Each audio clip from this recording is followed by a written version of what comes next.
Hi friends, இப்போ நம்ம சக்திவேல் பார்க்க போகிறோம். சக்திவேலில் ஒரு வழியாக அந்த பொண்ணை எந்திரிச்சு நின்று, ஆமாண்டா நான் கன்சிவாக இல்லை அப்படின்றச்சு.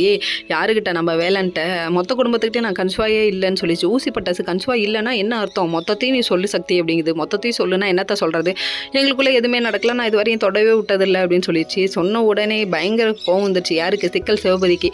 உடனே வந்துட்டு நீ என் பிள்ளையே இப்படி பண்ணுறியா இப்படின்னு சொல்லிட்டு கத்த ஆரம்பிச்சார். நீ தான் தும்னு கத்து குதி அப்படிங்கிற மாதிரி ஆயிடுச்சு. திடீர்னு என்னடா புயல் மாதிரி வெடிக்கிறீங்க, திடீர்னு அமைதியாயிருங்க அப்படிங்கிற மாதிரி ஆயிடுச்சு. மொத்த குடும்பம் அப்படியே சென்டிமெண்ட்டாக கொஞ்சம் பேச ஆரம்பிச்சிட்டாங்க.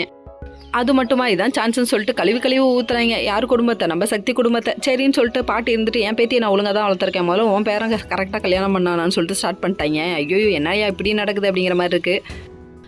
அதுக்கப்புறமா மொத்த குடும்பத்துக்கிட்டையும் இல்லை, இதுக்கப்புறம் நான் இங்கே இருக்க மாட்டேன்னு சொல்லிட்டு சக்தி சொல்ல, பாட்டி இருந்துட்டு நான் உன்னை என் சொந்த பேத்தியாக நினச்சினேன், நீ இப்படி என்னை ஏமாத்திட்டியே, என் ஆசையில் மண்ணள்ளி போட்டி அப்படின்னு சொல்கிறாங்க. ஐயே ஒரு நாள் வந்துட்டு நீ ஆசையில் மண்ணள்ளி போட்டின்னு சொல்கிறிய பாட்டி அப்படிங்கிற மாதிரி ஆயிடுச்சு.